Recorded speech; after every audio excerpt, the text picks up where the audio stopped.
Hello, everybody. My name is Tyler Russo, and this is the KO podcast, and I'm joined by Kamaka III. How are you doing, sir? Doing good. That's Grateful to great. talk to you. Of course. Just first question. Just talk a little bit about your training at Extreme Couture.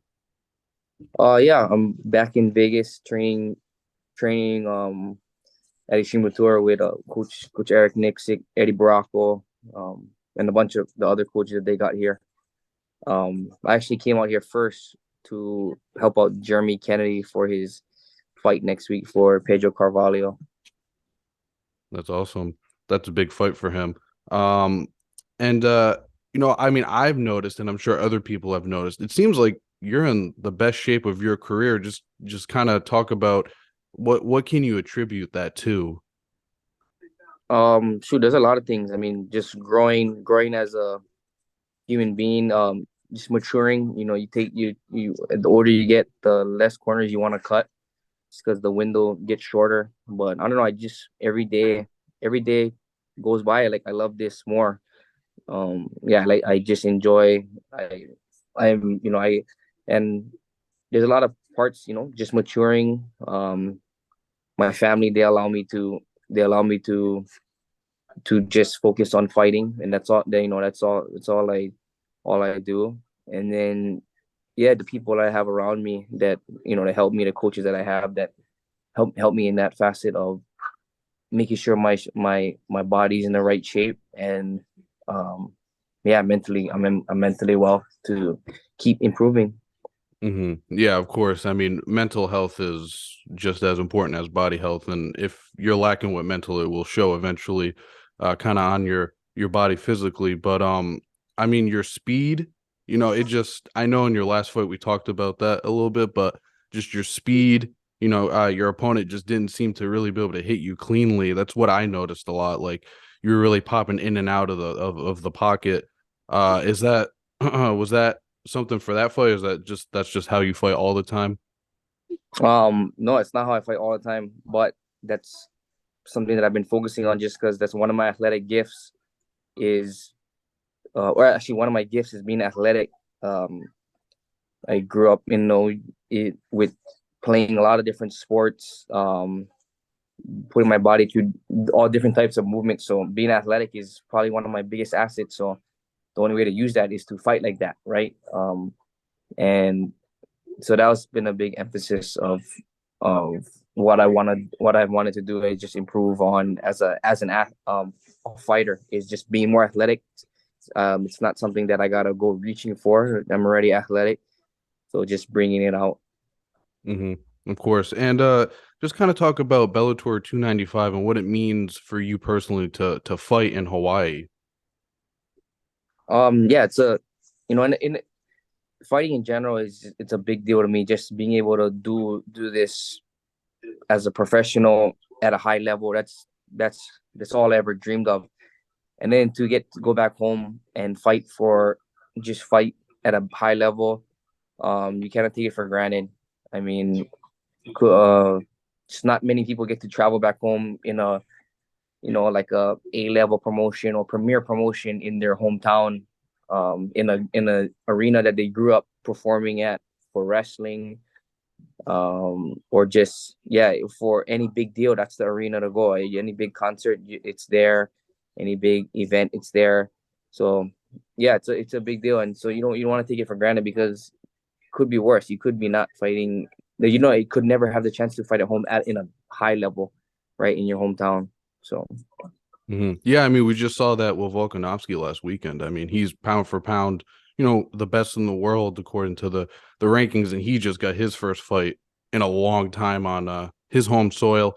I know this was just announced pretty recently, but are you going to be giving a lot of tickets to family and friends and yeah, I'm sure that's a road that we'll cross pretty soon, because that's just how it goes when you fight in your hometown. But I try not to focus on that. Let my family, my wife, my dad, whoever, focus on the tickets, and just less headache. But I'm sure that's a road I'm still gonna have to cross. It's kind of the reasons why I don't like fighting in Hawaii, is just little things like that I got to worry about. Mm-hmm. Yeah, yeah, no, definitely. There's been fighters that have said that it's like a double-edged sword sometimes. Um, I'm interested. Who's going to be in your corner? Do you know that information? Yeah, Eric, Coach Eric, and Jeremy, and then usually my cousin Ray is in my corner. Um, yeah, he usually my cousin Ray is in my corner as well. That's a really awesome corner. A lot of experience, a lot of MMA, just knowledge, I guess, kind of all in their heads. Um, And Bellator 295, that main event is going to be Stotts and Mix. I just kind of want to get your opinion on that fight because that's for the $1 million and the Bellator World Championship bantamweight. Yeah, it's a great fight. Uh, kind of a weird situation. My, my Eric works with Roth, right, and then Patchy trains at Extreme Couture, so I have a good relationship with both guys. So it's gonna be a good fight. It's gonna be a good fight, and uh, I mean, Roth, super athletic, high level wrestler, and then Patchy, long, big 135er, but great grappling skills. So it's gonna be a great fight. Hmm. And just wanted to get your thoughts on kind of your opponent for this matchup. Do you have any like early thoughts on his style or anything like that? Um, yeah, I mean, I mean, honestly, like if you see the way the, I don't I mean, I love to skill build and add a lot of new techniques to my game, constantly evolving. So I try not to get dive too much into my opponent. I'm pretty sure I heard he's pretty solid. He's tough, and I just feel like what I've been through in this fight game, the level that I fought at, he's just and the tools that I have, he won't be able to match it. I mean, I'm sure he feels the same about himself, but that's just the way I feel. Hmm.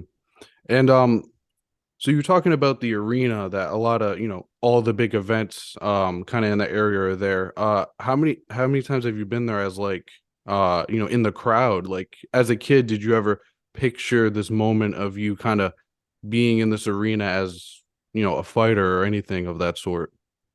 Yeah, I mean, I used to. So, I wrestled when I wrestled in high school. That's where the state championships were.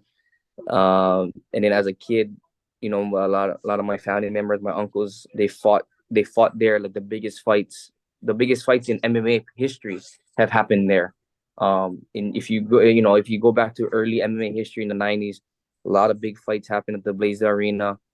Um, everybody's fought there. Jens Pulver obviously just got inducted to the Hall of Fame. That's kind of why I said that. But there's a lot of guys that fought at the Blaze Arena.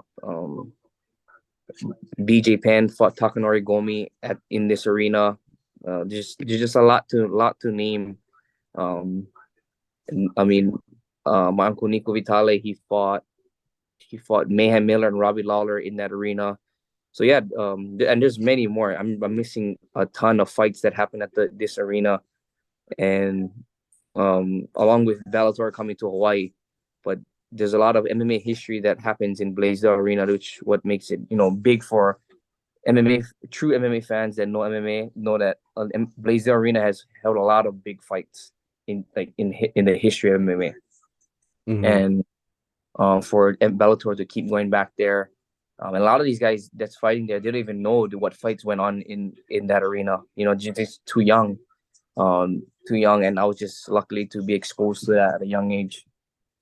Hmm. Was there any particular like fights as a kid or a young adult that you saw there that was like Those fights, all the all fights I those just fights you saw? all the fights I grew up in that arena Yeah.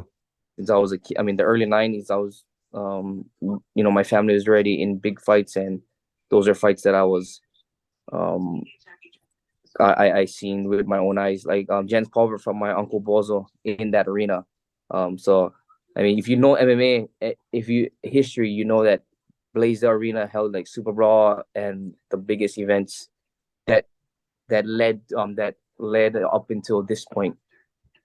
And so it's actually really cool that Bellator they're gonna do a card Friday and Saturday. So just how do you think that atmosphere is gonna be? Because you're fighting on the Saturday card, so there's already gonna be a card on that Friday. You think it's gonna be more electric because it's the second night, and it's that first card's almost like an appetizer to this card.